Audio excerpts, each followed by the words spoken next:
दोस्तों, एक बार फिर स्वागत है आपका हमारे चैनल पर। आज हम जिस टॉपिक पर बात करेंगे वह हमारे लिए बहुत इम्पोर्टेंट है। इम्पोर्टेंट क्यों है ये जानने के लिए वीडियो के अंत तक बने रहे। तो चलिए बिना समय गंवाए शुरू करते हैं। क्या केसरिया लहर पहुंच गई है दक्षिण भारत तक? बाबरी मस्जिद के बाद बारी है एक और दरगाह की जो जल्द ही बदल जाएगी हिंदू मंदिर में। ये वो सवाल है दोस्तों जो आपके मन में भी जरूर उतरेंगे जब आपको पता चलेगा कि आखिर क्या हो रहा है कर्नाटक के चिकमगलुरु जिले में स्थित बाबा बुदान दरगाह में। अपने सदियों के इतिहास को लिए बाबा बुदान की दरगाह आज तक कर्नाटक में हिंदू मुस्लिम एकता की प्रतीक रही थी, जहां हिंदू व मुस्लिम एक साथ आकर बाबा बुदान व दत्तात्रेय स्वामी की पूजा करते थे। लेकिन अब ऐसा नहीं होने वाला है। जल्द ही यह दरगाह हिंदू मंदिर बन सकती है। तो क्या है ये बाबा बुदान दरगाह? क्या है इसका इतिहास और कैसे इसे हिंदू मंदिर में बदलने का ये सिलसिला शुरू हुआ 1970 के दशक में? आइए जानते हैं। अगर आप चैनल पर नए हैं तो प्लीज लाइक और सब्सक्राइब जरूर करें और बेल आइकन को भी प्रेस कर दें, जिससे आपको हमारे वीडियो के बारे में पता चलता रहे। Thank you. दोस्तों, बाबा बुदान की यह दरगाह कर्नाटक में बाबा बुदान गिरी पर्वत पर स्थित है, जिसे दत्तात्रेय पीठ भी कहते हैं। दरगाह का नाम बाबा बुदान के नाम पर पड़ा है, जो एक सूफी संत थे। बाबा बुदान ही वो सूफी संत थे जो भारत में 17वीं शताब्दी में कॉफी लेकर आए थे। लेकिन हिंदू पक्ष का ये भी मानना है कि दत्तात्रेय, जिनके नाम से इस पर्वत को भी जाना जाता है, वह भगवान शिव, ब्रह्मा और विष्णु के एक अवतार थे।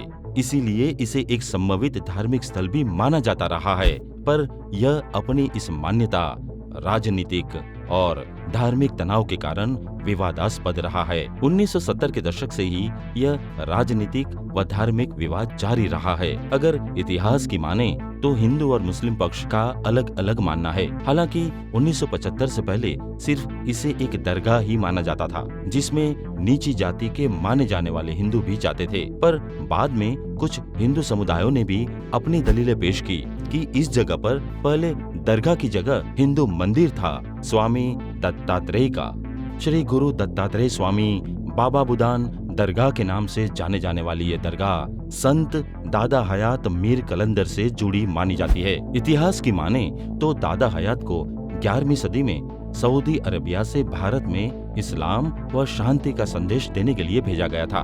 बाबा हयात यहीं पर स्थित एक गुफा में ध्यान करते थे और बाद में उनके ही शिष्य बाबा बुदान, जिन्होंने यहाँ प्राण दे दिए थे, के नाम पर यह दरगाह का नाम पड़ा। इसी के चलते कुछ हिंदुओं ने मंदिर पर दावा किया, जो मुसलमानों द्वारा नियंत्रित है। इससे दोनों समुदायों के बीच तनाव की स्थिति पैदा हो गई। इस तरह दरगाह उर्स, जो कि सूफी संत की पुण्यतिथि है, और दिसंबर के महीने में आने वाली दत्ता जयंती के अवसर पर सांप्रदायिक दंगों का स्थान बन गया है। हिंदू शोभा यात्राएं उसी समय आयोजित की गई है, जो सांप्रदायिक संघर्ष को जन्म देती है। लेकिन दोस्तों, सोचने वाली बात यह है कि आखिर क्यों कोई मीडिया चैनल नहीं बोल रही है इस पर कुछ? क्या उन्हें चुप रहने के लिए बोला गया है? क्यों ज्यादा खबरें सुनने में नहीं आई इस दरगाह के बारे में? क्या यह मिलीभगत है प्रशासन की बाबा बुदान दरगाह को हिंदू मंदिर में बदलने की? इसके बाद से इस सांप्रदायिक मुठभेड़ ने राजनीति का रूप ले लिया, जिसमें कुछ हिंदू समुदाय हिंदुत्व का नारा लिए इसे पूरी तरह से मंदिर बनाना चाहते हैं। असल में दरगाह प्रख्यात ही हिंदुओं की वजह से हुई थी, क्योंकि पुराने समय में जब ऊंचे घर के हिंदू छोटी जाति वालों को मंदिर में नहीं आने देते थे, तो वो इस दरगाह में आकर अपने देवता की आराधना करते थे। 1975 में शुरू हुई ये राजनीतिक व प्रशासनिक लड़ाई हाई कोर्ट, सुप्रीम कोर्ट से होती हुई विवादित मुद्दा बन गई है।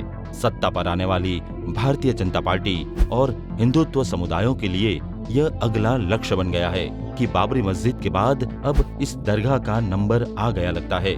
इसमें दूसरी तरफ कई धर्मनिरपेक्ष हिंदू व सदियों से दरगाह की सेवा करने वाले मुस्लिम शाह खादरी है।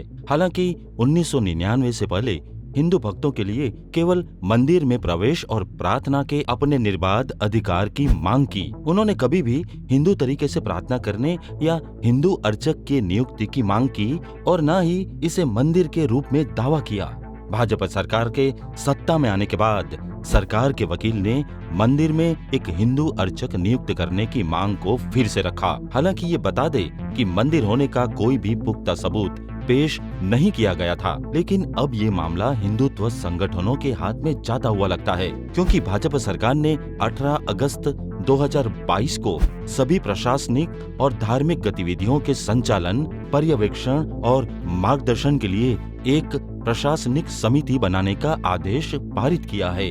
इसका मतलब है कि शाह कादरी को मंदिर के सभी अधिकार और जिम्मेदारियों से हटा दिया जाएगा।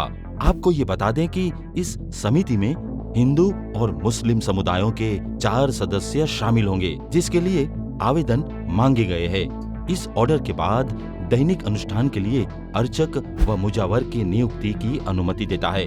हालांकि हर जगह पर यह मुजावर दरगाह में शाही कादरी के द्वारा ही नियुक्त किया जाता है। अब दरगाह में दत्त जयंती और दत्तमाला का आयोजन भी हो सकेगा, लेकिन मुस्लिमों के उर्स को केवल हिंदू कैलेंडर के आधार पर ही मनाया जा सकेगा, जिसे आगे चलकर बंद भी किया जा सकता है। तो इस तरह दोस्तों, इस ऐतिहासिक दरगाह को बदला जाएगा मंदिर में, जो कि कभी हिंदू मुस्लिम एकता की प्रतीक हुआ करती थी। हालांकि कई जगह पर इसे धर्मनिरपेक्षता और लोकतंत्र के लिए शर्मनाक माना जा रहा है। लेकिन आपको क्या मानना है? क्या आपको लगता है कि बाबा बुदान दरगाह के साथ जो हुआ वो सही था? क्या सच में बदल देना चाहिए इसे सिर्फ मंदिर में? हमें अपने विचार कमेंट में जरूर बताएं और हाँ, हमारे चैनल को लाइक और सब्सक्राइब करना न भूलें।